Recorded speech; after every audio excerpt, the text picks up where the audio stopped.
Hello guys, welcome back to my channel. तो आज का हमारा जो टॉपिक है CDS 1 के 2020 के एग्जाम में जो प्रीवियस ईयर के क्वेश्चंस हैं, आज हम उस पर डिस्कस करने वाले हैं। और बिना किसी टाइम वेस्ट के हम यहाँ पे स्टार्ट करते हैं। जो हमारा पहला क्वेश्चन है, पहला क्वेश्चन आपकी स्क्रीन के सामने है।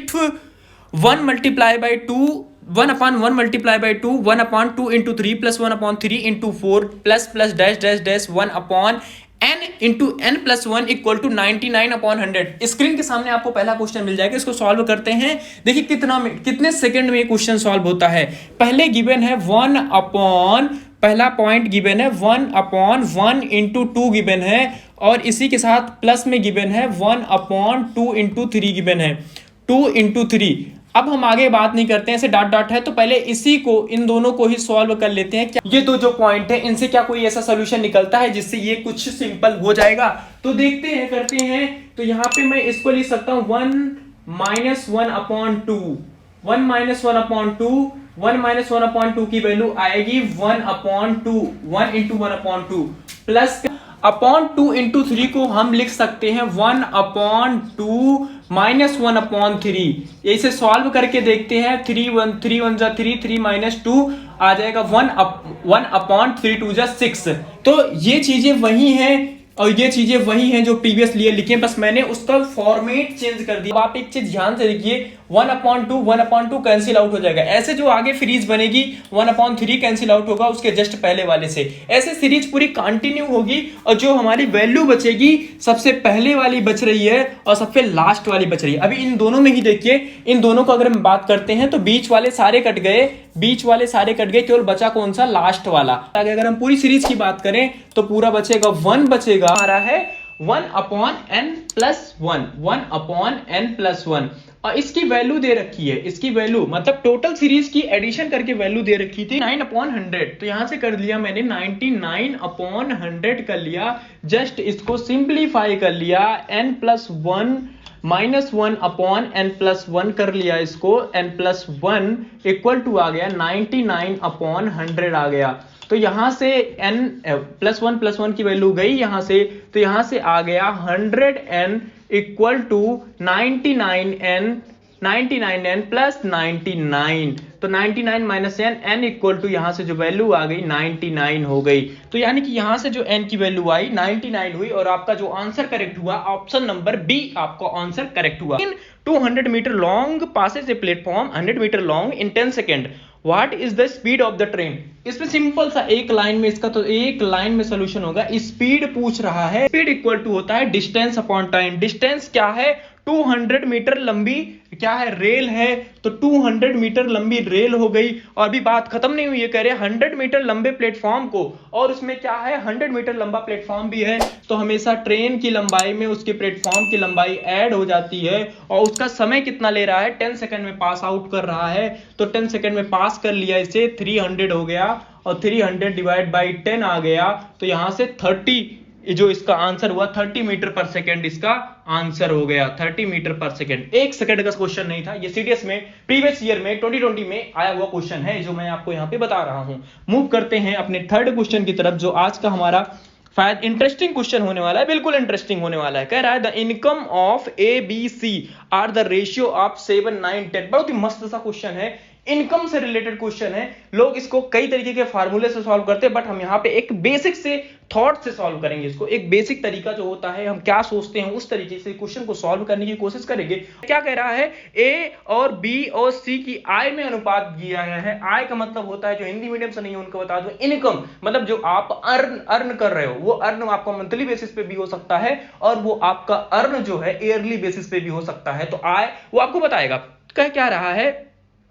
हमें ये नहीं पता कि इनकम कैसी है, उसकी मंथली बेसिस पे है, ईयरली बेसिस पे है, लेकिन इतना पता है 3 बंदे हैं, ABC हैं, उनकी आय का अनुपात 7 9 12 है। तो मैंने कह दिया A है एंड B है एंड C है, इसकी आय का अनुपात है 7 9 12, 7 9 12। मतलब ये पूरे मान के चलते हैं मंथली बेसिस पे है। A एक महीने में 7 रुपए, एक महीने में 7, B एक महीने में 9, C एक महीने में 12। ये क्या कर रहे हैं? अनुपात है, एग्जैक्ट अमाउंट नहीं है। तो अगर मैं पीछे पीछे m मान लूं तो मतलब 12 12m 9m, और अनुपात हमेशा रेशियो में होता है। सबका माना कि इनकम m है तो पहले वाले का हो जाएगा 7m, दूसरे वाले का हो जाएगा 9m, तीसरे वाले का हो जाएगा 12m। ये बात क्लियर है? मतलब A मंथली बेसिस पे 7 कमा रहा है, B मंथली बेसिस पे 9m कमा रहा है, C मंथली बेसिस पे 12m कमा रहा है। परचेस करनी है तो अपनी सेविंग से लेंगे, मतलब जितना हमारे पास मंथली इनकम है हमारी, उससे से ही तो उसे इन्वेस्ट करेंगे ना। कोई चीज अगर हमें इन्वेस्ट करनी है तो हम अपने मंथली जो भी हमारे पास पॉकेट मनी होगी, या अगर आप कोई जॉब वगैरह करते हो तो जो भी आपकी अर्निंग होती है उसी से आप उसमें इन्वेस्ट करोगे। तो इन्वेस्ट कहां कहां किया, देखो क्या कह रहा है। और उनकी जो इन्वेस्टिंग है, मतलब जो इन्वेस्ट कर रहे हैं 8, 9 एंड 15 कर रहे हैं। मतलब अगर ए की बात करूं तो 8 कर रहा है, बी की बात करूं तो 9 कर रहा है, और सी की बात करूं तो ये 15 खर्च कर रहा है। आय जितने मेरी मंथली इनकम होगी उसमें से मैंने जितने पैसे उड़ा दिए, जितने मैंने पैसे इन्वेस्ट कर दिए, मतलब उतने निकल गए, तो जितने बचे वो मेरी सेविंग हुई। अगर मैं सेविंग की बात करता हूं, सेविंग ऑफ ए की बात करता हूं, ए की सेविंग कितनी हुई, तो टोटल उसकी इनकम थी 7m, टोटल उसकी इनकम थी 7m और उसने खर्च कर दिया 8। अब इसको भी आप रेशियो बना लो, n कर लो, n कर लो, n कर लो। बात समझ में आ रही है? क्लियर है? क्योंकि इनकम तो उसकी 7 थी, 7m थी, बट उसने खर्च कर दिया 8n, यहां पे 8n कर दिया। ऐसे SB का कर लो, SB का करने पे टोटल इनकम उसकी 9m थी, टोटल उसकी इनकम 9m थी, माइनस हो गया 9n। ऐसे SC की वैल्यू आ गई, SC इक्वल टू आ गई 12m, 12m उसकी इनकम थी, माइनस कर लिया 8n, ये माइनस हो गया। तो यहाँ पे हमारे तीन, हमसे पूछा क्या है, हमसे पूछा है सेविंग की बात कर रहे हैं। ये तीनों के तीनों हैं क्या, इसकी सेविंग्स हैं, ये तीनों तीनों सेविंग्स हैं। तो उससे पूछा ही यही है कि सेविंग में रेशियो क्या होगा। सेविंग में रेशियो निकालने के लिए आपको इनको डिवाइड कराना पड़ेगा, मतलब 7m minus 8n divisible ratio 9m minus 9n, ratio हो गया रेशियो 12m माइनस 15n। अब यहाँ पे एक प्रॉब्लम ये है कि प्रॉब्लम हमें दो वेरिएबल्स हैं, हमारे पास मिनिमम दो इक्वेशन होनी चाहिए उनकी वैल्यू निकालने के लिए, लेकिन यहाँ पे वैल्यू निकालना ही नहीं है, यहाँ पे हमें निकालना क्या है, उनका रेशियो।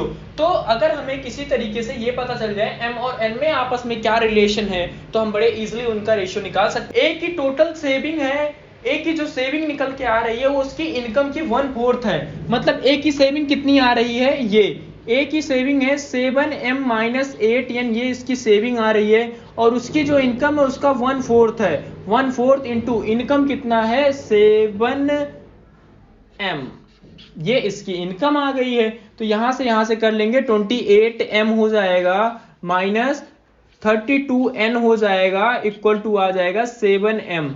तो यहां से m की वैल्यू यहां पे आपको निकाल लेनी है, मतलब जहां जहां m है, इस वाली जो रेशियो वाला हमने निकाला, जहां जहां m है वहां पे ये वैल्यू पुट कर देंगे। तो हमारा जो आंसर आ गया इसमें, हम आंसर नंबर आपका A करेक्ट हो जाएगा। आप इसे जब सॉल्व कर देंगे, बिल्कुल सिंपल है, यहाँ पे m के स्थान पे आपको 32/21 इंटू n रख देना है। करते हैं फोर्थ क्वेश्चन, बड़ा ही अच्छा क्वेश्चन है। कह क्या रहा है कि the ratio of boys and girl in a class.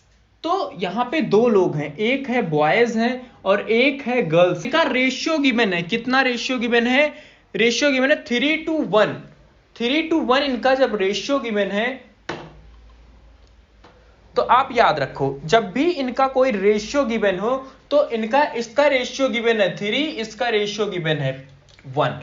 आगे बात करते हैं, कह रहा है the average score of boys, इनका एवरेज स्कोर जो है, एवरेज स्कोर बॉयज का जो है वो है हमारा कितना, P+1 है, और इसका हमें पता नहीं है। एवरेज स्कोर ऑफ गर्ल का पता नहीं है, तो मैं इसका x मान लिया। जो चीजें पता थी उसको मैंने मान लिया, उसको एज इट इज। यहाँ पे देखिए दो चीजें पता थी तो दोनों चीजों को हमने लिख लिया, जो चीज नहीं पता थी उसको मैंने x मान लिया। एवरेज स्कोर पता चल गया। अब आगे बात क्या कह रहा है, तथा जो ये दो बच्चे हैं, टोटल कोई ना कोई क्लास बनेगी, क्लास में जो बच्चे हैं उनका जो स्कोर बन रहा है, वो स्कोर का जो स्कोर का एवरेज है उसमें बोल रहा है P है। मतलब इन दोनों का मिला के जो स्कोर का एवरेज बना है वो P है।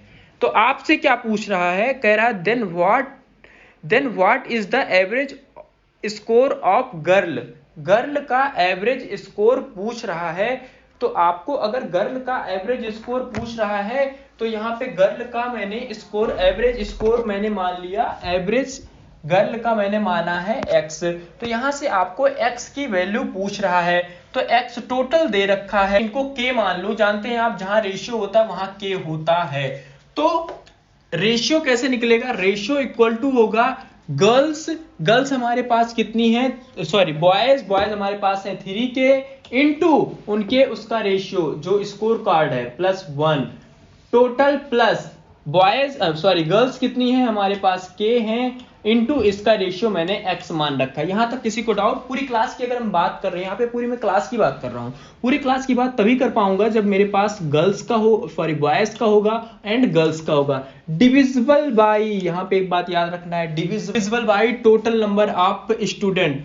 3k स्टूडेंट, 3k बॉयज हैं, 1k गर्ल्स है, तो यहाँ पे आ जाएगा 4k और ये ऑलरेडी गिवन है p दे रखा है। तो बस सिंपल सी बात है, k सबसे यहाँ पे हो गया कैंसिल आउट। यहाँ पे आपको x की वैल्यू निकाल लेनी है, x की वैल्यू आ गई p-3 और यही हमारा सोल्यूशन है। एक लाइन का था, बस समझने में आपको यहाँ पे, इसीलिए मैंने डायग्राम से इसलिए समझाया। अगले क्वेश्चन में कह रहा है 4x³ plus 12x² minus x-3।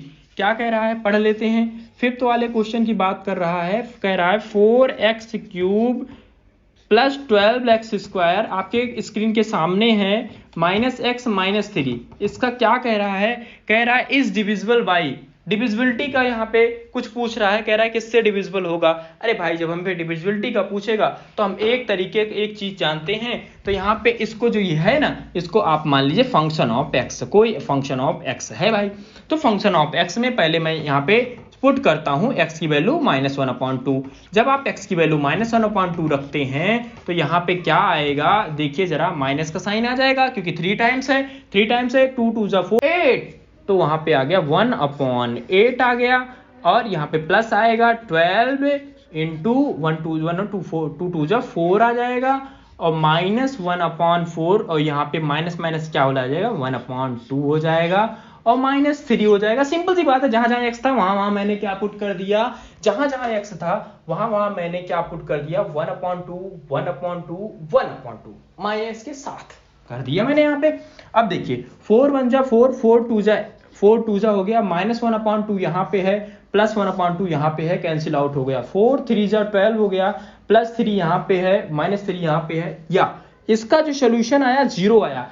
Solution जब किसी का 0 आता है तो उससे ये रिप्रेजेंट होता है, अगर उसका सोल्यूशन 0 आया है उसका मतलब ये है कि ये एक क्या है, इसका सोल्यूशन है। आपने पुरानी क्लास में पढ़ रखा होगा, यानी कि ये इसका एक फैक्टर है। तो यानी कि हमें और कुछ तो नहीं पता, लेकिन हमें इतना पता है x = 1/2 तो इसका एक फैक्टर है।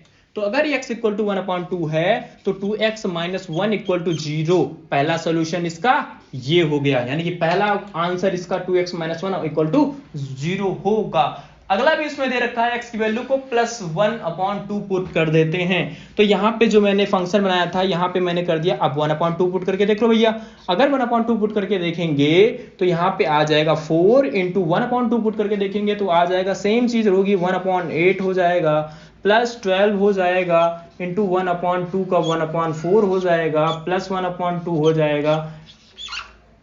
यहाँ पे माइनस ही रहेगा क्योंकि माइनस है आगे से ही, पहले से ही माइनस हो जाएगा और माइनस आ जाएगा 3। करके देखते हैं, 4 2 जा आ जाएगा, ये पूरा कैंसिल आउट इससे हो जाएगा, ये पूरा कैंसिल आउट इससे हो जाएगा। यहां भी इसका सोल्यूशन आ रहा है 0, यानी कि हमें इतना तो पता चल गया है x = आना चाहिए यहाँ पे 1/2, यानी कि यहाँ पे इसके दो सोल्यूशन निकल रहे हैं। अगर हम x की वैल्यू को 1/2 रखें या x की वैल्यू को -1/2 रखें, दोनों की वैल्यू के बराबर उनके दोनों की वैल्यू पुट करते हैं इक्वेशन में तो 0 आती है। इसका मतलब ये है जो ये दोनों के दोनों क्या है, इस इक्वेशन के पर्टिकुलर इक्वेशन के फैक्टर हैं। अगर किसी पर्टिकुलर इक्वेशन के फैक्टर हैं तो आई थिंक जो हमारा आंसर सही होगा, आंसर नंबर सी ये वाली कंडीशन भी हमारी करेक्ट होगी। आई थिंक आपको आज वाले जो क्वेश्चन है काफी इंटरेस्टिंग लगे होंगे। अलग अलग तरीके के मैंने मिक्स क्वेश्चन लिए थे, लेकिन हाँ सारे के सारे A to Z 5 क्वेश्चन मैंने यहाँ पे बताए, 5 क्वेश्चन सारे के सारे सीडीएस 2020 एग्जाम में आए हुए हैं। आपको